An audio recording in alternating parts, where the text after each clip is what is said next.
Bonjour à toutes et bonjour à tous. C'est fait en France la télé par Origine France Garantie. Il est 9h58. Le salon du Made in France ouvrira ses portes pour cette dernière journée d'ici 2 minutes.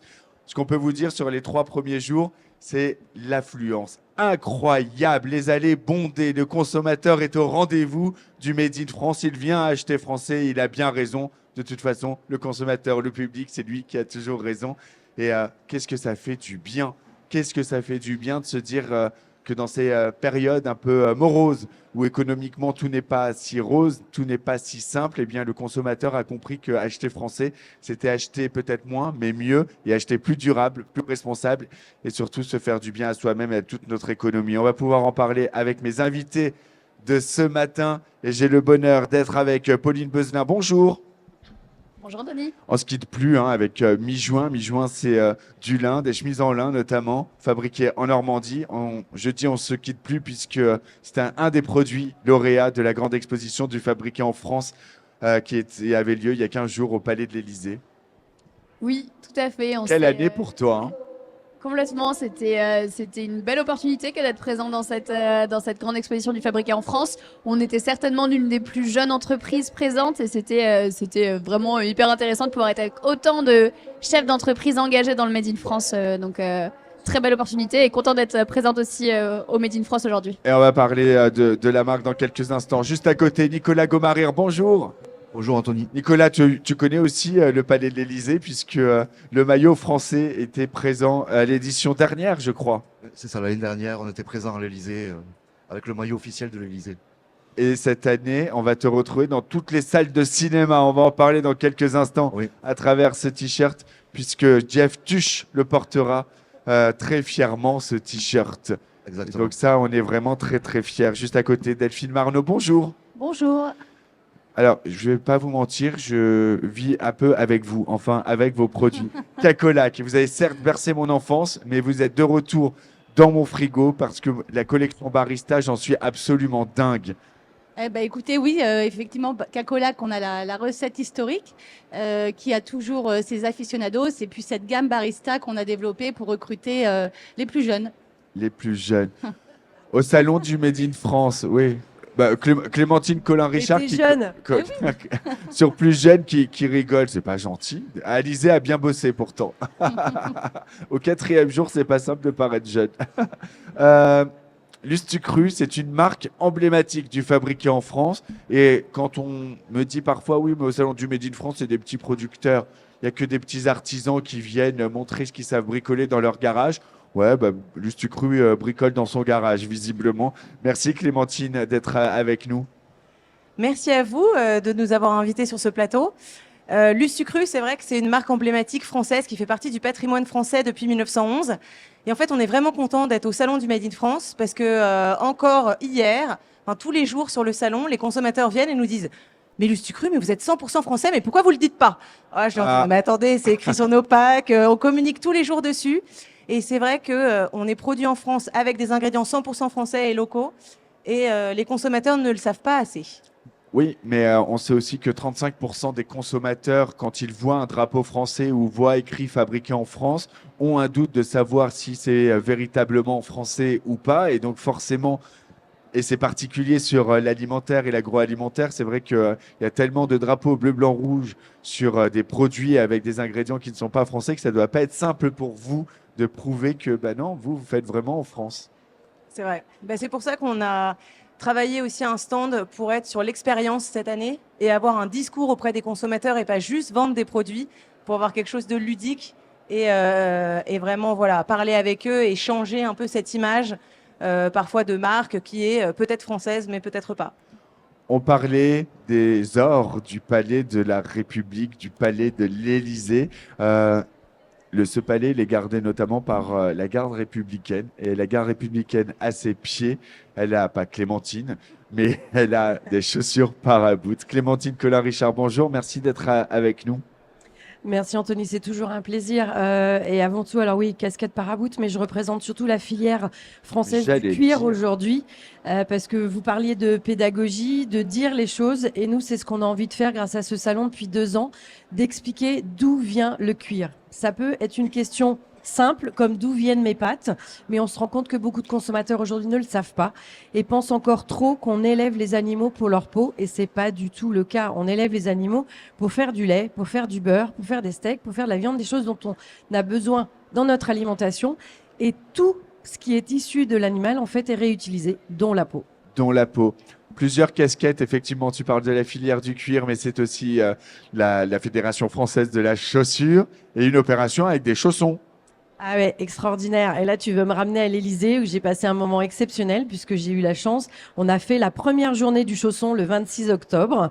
Et en effet, je suis allée à l'Élysée en chaussons pour promouvoir cette filière, puisqu'on a la chance encore, et vous les trouvez sur le salon aujourd'hui, d'avoir une dizaine de fabricants de chaussons en France, dont un grand nombre sont certifiés Origine France Garantie. Et ils ont même gagné un prix de l'export cette année. Exactement. On pense à Airplume, ouais, tout à fait. Donc de quoi pantoufler, cocorico pendant tout l'été, mais tout l'hiver aussi. Tout l'hiver. Tu es peut-être la seule Française qui va au palais de l'Élysée avoir un temps d'échange avec le président de la République et en étant en chaussons. Et c'était dans le cadre du jury de la grande exposition fabriquée en France, où on a le bonheur d'être ensemble dans ce jury pour cette 4e édition. Serrer la main du président de la République quand on est aux chaussons, il faut un peu de courage. Et en tout cas, c'est pas du courage, c'est de la conviction pour celles et ceux qui fabriquent en France. Exactement, pour moi. Et puis je pense que d'ailleurs, ça se voit sur certaines photos, ça lui a mis le sourire. Et je pense qu'aujourd'hui, on en a tous besoin. Tu en as parlé dans ton introduction. C'est bien de voir toutes les choses qui ne vont pas. Mais ce salon, il est génial parce qu'il faut qu'on focalise sur toutes les choses qui vont bien. Et la preuve, le visitora. La preuve, moi, l'énergie qu'il y a dans les exposants, l'entraide, je trouve ça juste superbe. Et j'aimerais qu'on focus un peu là-dessus. On va focuser. Tiens, on va faire ça pendant ce plateau. Lou Marion, bonjour. En France, on s'emballe. On s'emballe à la française. Bonjour Anthony. Avec vous, tout est dans le paquet, mais le paquet réutilisable. Merci pour l'invitation. Avec grand plaisir. Donc effectivement, nous on s'emballe vraiment à la française. Donc tout est dit dans le nom. On va pas pouvoir fabriquer ni en Europe ni à l'étranger, c'est plus possible. Donc c'est vraiment fabriqué localement, dans les Vosges notamment. On a des ateliers en région parisienne. Nous, on emballe avec des feuilles et des pochettes. Tout est réutilisable. Les autocollants qui permettent de fixer les paquets sont réutilisables eux aussi. Sans ciseaux, sans scotch, sans gâchis. Pour un Noël vraiment durable. Dans 10 ans, on emballe encore avec. Est-ce qu'on va pouvoir faire d'ici la fin de cette émission un atelier emballage? Évidemment. Je vais pouvoir emballer avec Clémentine. Bah, je pense. Non, mais on va faire un test en live. D'ici quelques instants. Chers amis, il est 10h06. Il y a un monde déjà incroyable dans les allées. Nous sommes le lundi 11 novembre. Les gens pourraient faire la grasse matinée, pourraient regarder des émissions sur les commémorations de cette date importante aussi. Et pourtant, ils sont là pour venir à la rencontre des visiteurs. Quand on dit ça, c'est pas de la communication parce que j'ai fait à peu près 3 stands ce matin là juste pour arriver au studio où les gens étaient en train de réachalander les stands parce qu'ils ont dû faire des allers-retours. Je pense à Bleu, Blanc, Rouge justement, où ils sont partis faire 6 heures de route cette nuit pour repartir à Dijon parce qu'il n'y avait plus de miel, parce que les gens ont acheté du miel. Je pense à Cygne et des collants résistants qu'ils ont dû refaire leur stock. Comme avant, ils n'ont plus rien. Ils ont fait du stock cette nuit, ils font des allers-retours pour pouvoir remettre sur les stands. C'est absolument formidable. Quand on préside la Fédération de la chaussure, quand on représente la filière du cuir, quand on lance la journée du chausson, c'est le dernier jour, mais les chaussons, c'est pour tous les jours. Quelle fierté, j'imagine aussi, de se dire cet engouement, c'est bien, parce que tu le disais, Clémentine, les temps sont compliqués, on parle de ce qui va mal, mais là, c'est un bain de fierté quand même pendant ces 4 jours. Bah, un pas, un pied. En effet, non, je pense que moi, ce que je veux souligner, c'est toute la filière qui est engagée et qui, tous les jours, fait du mieux possible pour, des emplois en France, faire vivre nos territoires, parce que le Made in France, c'est ça, c'est avant tout faire vivre ces territoires. C'est ces entreprises, alors on a parlé de chaussons, Airplume, La Vague, Bossabo, Guéruac, enfin il y en a plein, mais on va parler aussi du sneakers Made in France. On a eu la chance d'être mis à l'honneur sur le journal de France de hier. La sneakers aujourd'hui, c'est plus d'une chaussure sur 2 qui est vendue, il y a qu'à voir un petit peu dans les allées du salon. Mais on a aussi de la sneakers made in France. Alors après, il faut aller gratter, il faut aller chercher, et je partage votre point de vue. C'est aussi à nous d'informer. C'est aussi aux consommateurs, je dirais. Alors il y a des publicités sur la carte bleue acheter français, mais je pense qu'en effet, avec sa carte bleue, avec son porte-monnaie, le français doit s'engager à tous les niveaux. Nous, on s'engage dans nos entreprises, mais le consommateur s'engage et c'est la plus belle preuve d'engagement qu'il peut nous faire en venant au salon. Mais le salon, c'est 4 jours. Il y a 365 jours par an. Donc, je pense qu'il y a des challenges encore pour des engagements à d'autres moments. Effectivement. On va parler aussi de vos marques. Parce que, franchement, à chaque fois, on me dit le salon, mais le Made in France, qu'est-ce qu'on sait faire en France? Est-ce qu'on sait innover? Est-ce qu'on peut être tendance? J'ai une réponse là, maillot français, Nicolas. Quand on propose des t-shirts qui sont super stylés, comme ces t-shirts, quand on vient d'inaugurer une nouvelle usine de 2000 mètres carrés à Perpignan et qu'on fait travailler beaucoup de sourires parce qu'il y avait de la joie. J'ai eu l'occasion, la chance de venir à l'inauguration de cette nouvelle usine. Bah ouais, on peut être tendance, on peut être beau, on peut être responsable aussi dans le choix des matières premières. Et c'est bien qu'on finit au cinéma dans le prochain film des Tuches. Parle-nous de cette aventure du maillot français, Nicolas. Bah, donc, c'est une aventure qui dure depuis 10 ans. Voilà, donc ça, comme tu le sais, ça a démarré dans mon garage à faire des t-shirts pour les copains. Petit à petit, j'ai intégré toutes les techniques de marquage pour aujourd'hui créer maillot français. Cette usine de 2000 m² flambant neuve. T'es passé de 900 à 2000 mètres carrés. Hein. C'est ça. C'est aussi ça les bons signaux qu'on partage ici au salon. C'est que, OK, il y a des produits, on les vend, mais il y a de l'industrie et on produit et donc on recrute. Je crois que parmi le plan de France Relance sur 2030, vous êtes l'entreprise qui, sur la région de Perpignan, avait recruté le plus. C'est ça. Donc, on a été soutenu par le plan de relance. Et du coup, par rapport au plan de relance, sur Perpignan, comme tu le dis, on a été l'entreprise qui a recruté, qui a créé le plus d'emplois sur le territoire et en faisant du Made in France. Donc, comme quoi, c'est possible. C'est possible. Tout ce qui était impossible il y a 10 ans, aujourd'hui, c'est possible. Ouais. Impossible de réindustrialiser, impossible de concurrencer les grandes marques. Aujourd'hui, avec maillot français, on arrive à être sur des prix et concurrencer les grandes marques dans le sport. Et notamment, fin d'année, on va être distribué au national par des réseaux affiliés, des magasins de sport, justement pour distribuer dans toute la France maillot français. Voilà. C'est félicitations. On a l'impression que si on veut un maillot, il faut pas prendre que des maillots des grandes marques internationales qui fabriquent très loin de chez nous. Il faut dire aussi qu'il y a des clubs qui jouent le jeu. Tu parlais aussi du t-shirt pour les équipes de l'Élysée, mais pas que. Il y a aussi des clubs français qui jouent le jeu et qui passent commande dans ton usine. Ouais, on a peut-être 200 clubs aujourd'hui qui commandent chez nous en direct. Donc on va un petit peu changer le modèle économique en passant par des distributeurs partout en France pour avoir un meilleur développement. On va pouvoir tripler la capacité avec la nouvelle usine et tripler la capacité de production. Donc voilà, créer de l'emploi encore. Et pas mal de belles collabs qui sont sur le salon aussi. Donc on a fait une belle collab avec Sami Alimar, le maillot que tu es en train de me montrer. Donc Sami Alimar qui est le designer de la NFL, le designer de PepsiCo, voilà. Donc qui a fait une collaboration avec nous. Et on a fait une collaboration avec le film donc Les Tuches. Les Tuches. Voilà. Donc ça sera le maillot officiel que je porte de l'équipe de Bouzol, du FC Bouzol qu'on retrouvera en février. Salut Gilata. Nos écrans. Des frites. Ça va Gilles, viens. Voilà. Viens de nous dire bonjour, comment ça va? Pardon. Je disais, il est 10h10, les allées sont déjà pleines. Incroyable, j'ai jamais vu ça. J'ai eu du mal à arriver jusqu'au plateau en fait. C'est pour ça que je suis un petit peu en retard. T'es jamais en retard. Le principal, c'est d'être là à temps.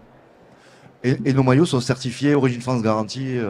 Voilà. Et on a eu un contrôle vendredi Origine France Garantie quand même. Pendant le salon, on a eu l'audit Origine France Garantie. Eh ben c'est bien. Et ça s'est super bien passé. C'est pour ça qu'on dit que c'est le Made in France Garantie, parce que quand il y a un audit, c'est vérifié. Et pour le consommateur, le doute n'est pas permis. Quand on achète un produit avec ce logo, on sait qu'il est véritablement fabriqué sur le territoire français. On va tordre le cou tout de suite à une autre idée reçue du Made in France. Combien coûte ton t-shirt? Donc le t-shirt collaboration avec Sami Alimar, il coûte 70 €. Donc il est moins cher qu'un t-shirt sur lequel il y a une virgule. Exactement. Voilà. Et il faut le dire. Et le maillot des Tuches, on a voulu un maillot populaire. Ouais. On a voulu un maillot qui soit accessible à tout le monde. Donc on a fait le maillot à 49 €. 49 € Voilà, chez les distributeurs. Ah mais Gilles, pour tes parties endiablées de volleyball avec tes copains. Bah là, on est obligé, on va soutenir le club de Bouzol. Et ben voilà. Merci Nicolas, on Merci, continue à en merci parler. Juste à côté, on va parler de cacolac. J'en ai pas eu ce matin. J'irai en boire un tout à l'heure. Cacolac, je le disais, vous réinventez aussi. Entreprise emblématique, rappelez-nous l'âge de la marque. Eh ben, on a fêté nos 70 ans Vous les cette année. faites pas. Non, c'est vrai. Merci. Et en fait, à l'occasion, alors on a toujours les fans de l'inconditionnelle recette qui n'a pas changé. On a voulu rester fidèle à la recette initiale depuis 1954. Et puis cette année, pour fêter nos 70 ans, on a voulu gâter nos consommateurs. Donc on a développé cette gamme donc barista avec des goûts plus tendance. On a une recette mocha, donc toujours Alors, il y a mocha, il y a chai et noir intense. et le noir intense. Et- Donc, un peu des goûts de café pour le coup, en plus du chocolat traditionnel, du goût cacolac que nous connaissons. Exactement. Et toujours avec l'ADN de Cacolac, c'est-à-dire une liste d'ingrédients courte, du lait collecté et transformé en France, et puis avec un lait chocolaté, une petite pointe de café, de chai ou renforcé en cacao pour le noir intense. Clémentine, c'est notre enfance cacolac. Mais on a dit qu'on parlait pas d'âge. Notre enfance. On, Non, mais on a c'est pu clair être enfant que- il y a 10 ans. Ouais, mais alors, moi j'étais moins cacolate que je suis pâte cru quand même. Tu vois, on parlait de Super. coquillettes jambon. Mais cacolac, c'est vrai que alors, il y a aussi tout l'imaginaire, parce que moi, je vois les collections sur les brocantes des affiches. Enfin, vous faites partie de ce patrimoine collectif, de ces marques emblématiques aussi du fabriqué en France. Aujourd'hui, il faut retravailler aussi la distribution. Vous êtes présent dans beaucoup de points de vente. Aujourd'hui, oui, on a bien relancé la marque C'est ces ça. 5 dernières années. On est fiers d'afficher un taux de croissance de 70% en 5 ans sur Génial. les recettes initiales Cacolac. Donc, on est présent dans toutes les enseignes de la grande distribution. Et notre challenge pour les prochaines années, c'est de revenir dans le bar, puisque Cacolac est né dans les bars. Eh oui. Et c'est vrai qu'aujourd'hui, on a un déficit de visibilité dans ces établissements. Et moi, je suis dingue du cookie. C'est celui que j'ai au bureau tout le temps, celui au cookie. Je l'aime beaucoup. Revenir dans les bars. Peut-être un jour, vous allez même nous faire un lait fraises. Ce serait possible. Non, il n'y a On pas de fraises. essayé, vraiment. mais Ça marche ça n'a pas. pas performé. Non. Bon, parce que je n'étais pas au courant, sinon j'aurais tout bu. Je vais me déplacer parce que c'est le moment de l'atelier. On va faire un petit peu de travaux pratiques avec Clémentine parce que, cher Lou, on s'emballe à la française. C'est packaging, c'est ces emballages cadeaux. Et à l'approche de Noël, quand je dis que c'est au salon du Made in France qu'on remplit la hotte du Père Noël, ben, maintenant qu'on a fait les achats responsables, on va les emballer de façon responsable. Alors, tu vois, Clémentine, c'est toi qui vas bosser. Comme tu as vu depuis Arcachon, je te fais bosser maintenant. J'ai trouvé que tu étais super à l'aise et donc du coup, je me dis, tiens, elle va faire les choses. Je vais te sonoriser, explique-nous comment ça... Alors, Lou, expliquez-nous et Clémentine va faire les choses. Donc on a 2 formats qui sont très simples, des feuilles pour emballer avec les mêmes gestes que le papier cadeau traditionnel.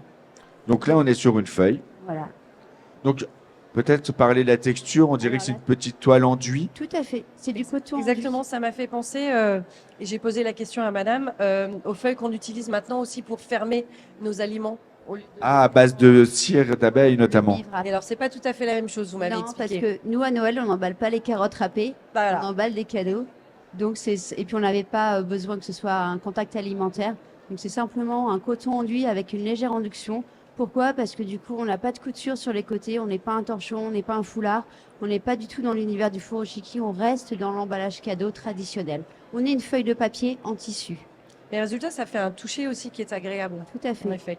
Et le tissu du coup est beaucoup moins fuyant et on va pouvoir Facilement, parce que reproduire. c'est toujours cette galère hein, de tenir le papier, d'avoir le scotch, d'avoir.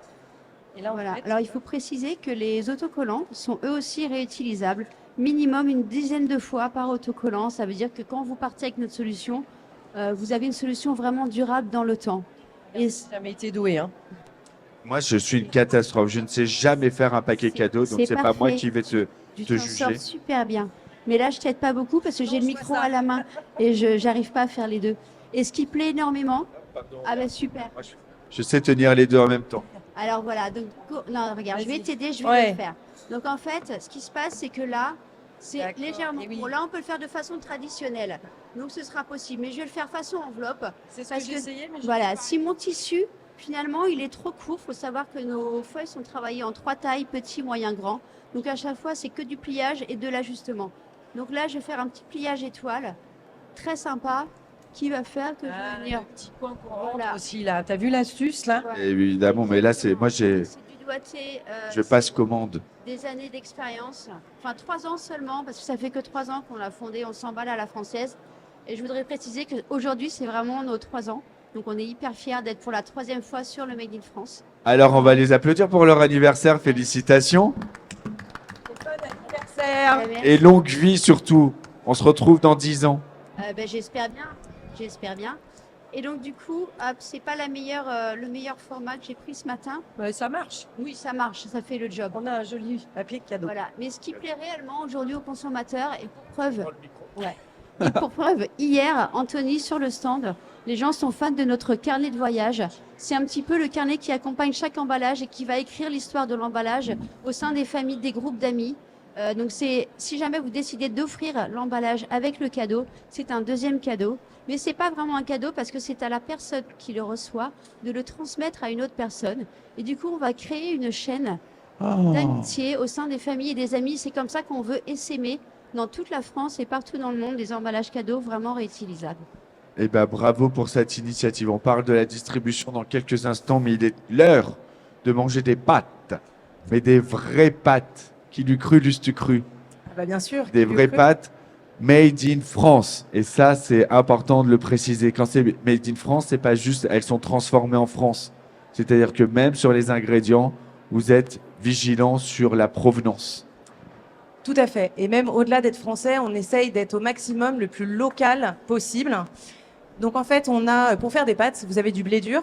Donc le blé dur, il vient de Beauce, la région la plus proche de notre moulin qui est à Rouen. Et on a aussi monté une filière dédiée avec la filière du blé dur normand responsable.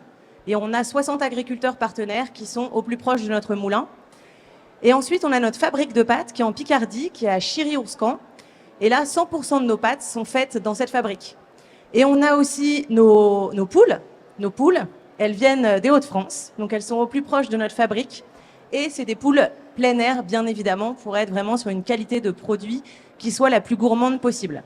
Ça veut dire qu'on peut être une marque aussi connue que Lustucru, aussi grandement distribuée que Lustucru, parce que vos volumes sont importants de production, et on peut être responsable. On peut avoir des œufs français, du blé français, une fabrication française, en étant toujours en plus compétitif et venir être, parce qu'on est parmi les marques préférées des Français, c'est possible aussi dans l'agroalimentaire. C'est ça qui est important de préciser. Tout à fait. Et en plus, vous le disiez, on est produit en France avec des ingrédients français et on a voulu aller encore plus loin. Pour être encore plus responsable, c'est sur les emballages. Aujourd'hui, vous allez sur le marché des pâtes, vous avez 76% des pâtes françaises qui sont faites avec des emballages en plastique. Ce qui est quand même très complexe parce qu'il y a seulement 26% qui sont recyclés. Et après, ça finit dans nos océans ou dans nos forêts. Donc, on a notre produit emblématique qui est en 100% en bois de carton, qui provient de forêts qui sont gérées durablement. Donc là, on a 0% de plastique. Mais on avait une gamme, notamment notre gamme de nos pâtes faites en 3 minutes pour les familles, qui, elles, étaient en plastique. Et donc, on a travaillé pendant 4 années en recherche et développement. On a investi sur nos lignes de production pour pouvoir développer un sachet qui est en 100% papier. Il y a 0% de plastique dans ce sachet. Même l'étiquette de refermeture est en papier et le suremballage est en carton. Donc, c'est une vraie prouesse technologique. On a l'impression que voilà, ça peut paraître pas grand-chose, mais je peux vous dire que passer des emballages en papier dans une usine, c'est extrêmement complexe pour pas que ça se déchire. Et donc, vous avez des pâtes 100% françaises, en plus dans un emballage responsable. Ça, là-dessus, on peut l'applaudir, ouais, parce que franchement, c'est chouette. Et comment vous faites pour que ça ne se sache pas? Parce qu'à un moment donné, il faut communiquer plus sur toutes ces actions tellement vertueuses qui vont dans le bon sens, qui sont si responsables. Bah, Je sais que c'est compliqué. Au salon aujourd'hui. Ouais, je sais que c'est compliqué parce que les gens veulent acheter des pâtes. Agile la table, justement. Je suis content de te voir. Président d'Origine France Garantie, tu connais Lustucru? Bien sûr. Si je te dis que tous les œufs sont français parce qu'ils ont leur poule, que le blé vient de leur moulin en Normandie, que tout est fabriqué en Picardie, que le packaging il est français, qu'est-ce qu'on leur dit? Bienvenue chez OFG très vite. Très vite, on serait très fiers d'avoir les pâtes Lustucru chez Origine France Garantie. Sur les packaging, ça aurait de la gueule quand même. Hein. C'est vrai. On a déjà Croustipat pour les pâtes dans l'alimentaire. Ils cartonnent grâce au logo OFG. Mais voilà, c'est ça en fait. Ce qu'il vous faut, c'est de mettre OFG dessus. Une belle marque française comme Lustucru se doit d'être Origine France Garantie quand même. Ah bah oui. Bienvenue sur le... Non mais c'est vrai. Parce que effectivement, on le dit, tout, jusqu'à l'étiquette, le sticker, tout a été fait de manière responsable. Ils ont enlevé le plastique. Franchement, bravo, je ne savais pas toutes ces innovations que vous mettiez en C'est place. nouveau, hein, c'est arrivé sur le paquet des 3 minutes, c'est arrivé en avril. Et donc, c'est en magasin. Et c'est l'ensemble de nos gammes maintenant qui sont sur un emballage responsable. Quand on est sur un produit de grande consommation comme ça, préféré des Français, les pâtes, et qu'on arrive à être compétitif, qu'on a des œufs, enfin, vraiment, c'est un message parce que souvent, les consommateurs pensent que si on est un produit de grande distribution, abordable, c'est pas possible de faire en France. Vous nous prouvez que si on peut travailler avec votre moulin en Normandie, on peut avoir ses propres œufs, on peut fabriquer en Picardie et distribuer. Vous n'êtes pas distribué qu'en France, le sucre aussi? Alors, on est surtout distribué en France, on est aussi distribué un peu à l'international, mais sur la marque Lustucru, la majeure partie de nos volumes sont français. Gilles Atta va vous montrer sa nouvelle carte de visite avec Inertio et France Immersive dessus. Merci. Je voulais vraiment te les présenter. Voilà. Cacolac, le lait aussi, il est français. Collecte française. Donc, on va avoir... Non, mais on a besoin aussi de messages, Gilles. On profite d'être sur ce plateau fait en France La Télé par Origine France Garantie, que des grands acteurs rejoignent la certification pour inonder les réseaux et les réseaux de distribution du logo Origine France Garantie. 83% des consommateurs font confiance. Quand je disais que tout à l'heure, 35% des consommateurs face à un drapeau français ou même la mention Made in France sont pas sûrs de sa fabrication française. 83% des consommateurs reconnaissent le logo Origine France Garantie et ont confiance sur la certification. Ça, c'est important. Et on le voit quand on a des grandes marques comme Croustipat qui fait de la pub à la télé ou encore des fenêtres, mais partout sur les rayons, ça rassure et ça fait du bien. Ah oui, absolument, mais c'est important d'avoir des belles marques emblématiques. Hein. Pour nous, ça porte vraiment notre message. Puis en plus, des marques avec beaucoup d'affect. Enfin, Lustucru, c'est une marque bourrée d'affect. Et ça coche toutes les cases. En plus, on peut être éco-responsable et hyper compétitif en termes de prix en fabriquant en France. Donc, c'est un super message. Vraiment, on serait ravis d'avoir Lustucru à nos côtés chez Origine France Garantie. Les bras sont tendus. Les bras sont tendus. Merci, Gilles. On va se retrouver dans 5 minutes avec Olivier Luanzi, avec Olivier Ducatillon et Arnaud Montebourg. On va parler de la réindustrialisation. À tout de suite. Je te laisse te préparer. Ben voilà des bons exemples, effectivement. Pauline, mi-juin, mi-novembre. Nous sommes. Moi, je suis au 4e jour là. Faut pas trop m'en demander. Mi-juin, c'est du lin. C'est fabriqué en Normandie et c'est absolument chouette. C'est pas ton premier salon? C'est la 2e édition. C'est quoi l'accueil du public? Il est super. Nous, ici, on est là aussi pour sensibiliser un maximum de personnes au lin en circuit court. Vous connaissez peut-être le sujet. Le lin, 85% de la production mondiale est cultivé sur le littoral de la Manche, donc la Normandie, les Hauts-de-France, la Belgique. Et quasiment toute la production est exportée au bout du monde, en Chine et en Inde, pour les étapes de filature, de tissage, de confection. Et une grande partie revient en Europe et est consommée ici. On trouve que c'est dommage, on trouve qu'il y a un vrai enjeu à essayer de transformer une partie de cette filière localement. Et quand j'ai entendu parler de la relocalisation de filatures de lin, c'était à la période du Covid, on commençait à parler des filatures qui allaient remonter des unités de production en France. Il y en a une en Normandie, une dans les Hauts-de-France. Et nous, on a décidé de monter un atelier de confection qui va travailler uniquement avec ces filatures. Donc on est une petite entreprise, là pour le coup, on est 8 personnes. On a créé en 2022 la structure. Et on essaie de transformer uniquement du lin localement. Donc on fait à la fois pour notre propre marque, Mi-Juin, qu'on vend sur notre site, mijuin.fr. Et puis on fait aussi de la confection à façon. L'idée, c'est de développer nos capacités de production et aider d'autres à s'engager pour un lin en circuit court, aider d'autres marques, confectionner pour elles. Et petit à petit, essayer de représenter un pourcentage plus élevé dans la transformation locale du lin et qu'il y ait une partie du lin qui reste local, qui reste en France et qui crée des emplois localement. On rappelle que le lin, c'est aussi... une matière, alors à la base, une plante qui est éco-responsable parce qu'elle ne demande pas d'intrants particuliers, qu'elle n'est pas plus gourmande que cela en eau par rapport au coton, et qu'en plus, derrière, quand on a une chemise en lin, il suffit d'enlever les boutons et c'est biodégradable. Enfin, ça retourne à la nature telle que c'est venu. Complètement, il y a des vrais avantages environnementaux au lin. Alors contrairement au coton, effectivement, on n'a pas besoin de l'irriguer et c'est pour ça que ça pousse beaucoup dans nos territoires du nord de la France où il y a peu de variations de température pendant l'été et où il y a pas mal de pluie aussi. Donc c'est là où ces fibres se plaisent le plus. Et puis derrière, quand le lin est transformé localement, et ben du coup, il repose sur un mix énergétique peu carboné et il crée des emplois industriels porteurs de sens dans nos territoires. Donc il y a vraiment beaucoup de vertus à avoir un lin local. Et effectivement, il y a aussi l'aspect juste où le lin, c'est très très beau, c'est hyper agréable à porter et c'est ça que les gens viennent aussi chercher. Je pense c'est d'abord l'esthétique, un produit qui plaît et qu'on va garder longtemps. Et on rappelle que le lin, c'est pas uniquement en été, parce que c'est un thermorégulateur absolument extraordinaire, donc on peut en porter en hiver. Et que c'est pas forcément cette matière qui se froisse. Et si c'est cette matière qui se froisse, parce que ça a été fabriqué très loin et mal fabriqué. Oui, c'est ça. Moi, je porte une petite veste sans manches, par exemple, qui est thermorégulatrice et c'est hyper agréable à porter, même sur les salons où il fait un petit peu froid le matin. Je voulais juste rebondir parce que vous avez donné un point important qui est la filière, en fait. Aujourd'hui, on a la chance d'avoir des belles marques qui veulent fabriquer en France, d'avoir des très bonnes matières premières. On parle du lin, je parlais du cuir.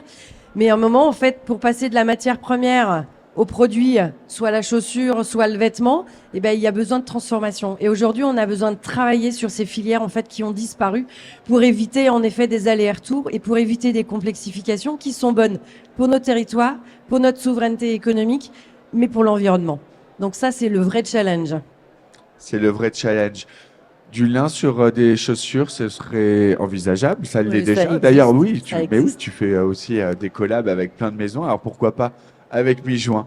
Parce que c'est ça aussi fait en France à la télé par Origine France Garantie.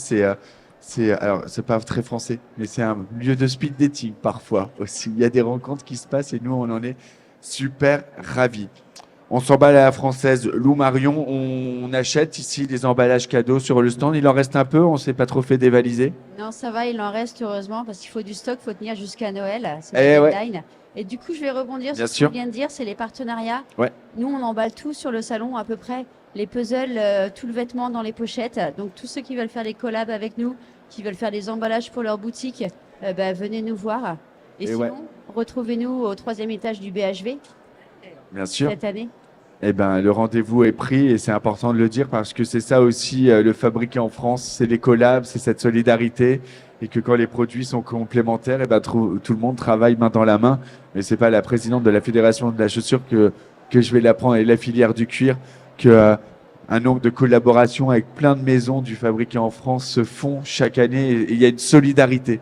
Oui, je pense que c'est très important. Et puis tu en as parlé et je vais remontrer l'affichette parce que c'est le dernier jour pour participer au concours de la journée du chausson et tenter de gagner un chausson made in France, fait de collaboration, puisque le tissu a été imprimé d'un côté et fabriqué de l'autre, le chausson. Donc il faut jouer. Vous avez jusqu'à aujourd'hui pour être pantouflé cocorico à partir de la semaine prochaine. Exactement. Le rendez-vous est pris également. Juste à côté, Lustucru, chère Clémentine. On achète des pâtes ici au salon du Made in France? Oui, vous pouvez acheter vos pâtes sur le salon. On a même des prix extrêmement attractifs. Et il y a plein d'expériences. On va aller faire nos stocks avec Clémentine dans quelques instants. On a des lots vraiment attractifs aussi pour découvrir des nouveaux dessins de pâtes. Comme par exemple, nous on est français, donc on a du spaghetti long, mais notre référence best-seller c'est le spaghetti court. Ah, génial. Ouais. Parce qu'en fait, quand on est italien, on vais venir faire toujours mes des courses spaghettis. ce midi. Voilà. On n'a pas le droit de couper les pâtes quand on est italien, mais quand on est français, Bien sûr qu'on les coupe. on a le droit de les couper. Et surtout, là, c'est encore plus pratique, ils sont déjà coupés. Et ben voilà. Voilà. Donc, pour la casserole ou dans l'assiette, voilà, on a un produit pratique, responsable et surtout ultra gourmand. Et ben c'est super. Vous voyez, vous avez trouvé mon innovation de l'année. Merci beaucoup. Delphine. Cacola, qu'on en achète aussi au salon du Made in France. Ah oui, on en achète et nous, c'est la première fois qu'on participe au salon du Made in France et c'est une belle surprise. On ne s'attendait pas à avoir autant de consommateurs de toutes les générations. Donc, on voit le capital sympathie de la marque qui perdure. Ouais. Et alors, on n'a pas dû faire un aller-retour cette nuit, mais on a dû faire du réassort parce qu'on a été dévalisé en fait. C'est génial, mais c'est aussi le constat de cette bienveillance. Cette bienveillance, elle est présente de la part des consommateurs qui viennent à la rencontre de celles et ceux qui exposent au Made in France, qui viennent acheter. Ça, c'est la bonne nouvelle parce qu'effectivement, les consommateurs achètent en se posant de moins en moins la question du prix. Ils ont compris que c'était pas la même chose qu'un produit qui venait de très loin. Mais c'est aussi la bienveillance, la fraternité entre exposants. Vous n'aurez pas ici, jusqu'à ce soir, vous n'allez pas entendre un crieur dire mon stand c'est meilleur que l'autre. C'est pas une foire, c'est pas un marché. C'est-à-dire que tout le monde travaille dans le respect de l'un, de l'autre, et souvent les exposants s'envoient d'un stand à l'autre. Ah, tu veux ça, mais va voir mon copain là-bas. Et c'est aussi cet état d'esprit. Clémentine, je sais que ça te touche, cet état d'esprit. Il est génial. Mais est-ce que c'est pas la première valeur du Made in France? C'est vrai. Et moi, j'aimerais que ça soit la valeur même de la citoyenneté française. Non, mais quand je dis à chaque fois la devise française, c'est liberté, égalité, fraternité, je trouve que cette devise porte jamais aussi bien son sens qu'au salon du Made in France, parce que on est libre de créer, on est libre de créer, on est tous égaux parce que tout le monde a la même chance pour pouvoir vendre. Et la fraternité entre les exposants. Tu la retrouves, toi, le rugbyman, le sens du collectif, la fraternité? Ah oui, moi, depuis des années que... Il y a des adversaires sur le terrain, mais tout le monde est copain. Après, on boit l'apéro ensemble. Mais c'est vrai que moi, depuis des années que je fais le salon, j'ai pu rencontrer des personnes formidables. On peut échanger, on peut faire des retours d'expérience, enfin voilà. C'est vraiment bienveillant, je dirais. La famille du Made in France. Bienvenue, Pauline, dans cette famille du Made in France depuis 2 ans avec mi-juin. On achète ici, au salon? Il reste du stock? Oui, encore un peu. Et après, on fait aussi des précommandes quand on n'a plus la bonne taille. Mais j'ai vu que beaucoup faisaient ça aussi. et donc, ça fonctionne bien. Nous, on a un enjeu ici aussi à se faire connaître et cet enjeu de sensibiliser autour de cette filière. Donc très, très ravi de pouvoir participer à cet événement.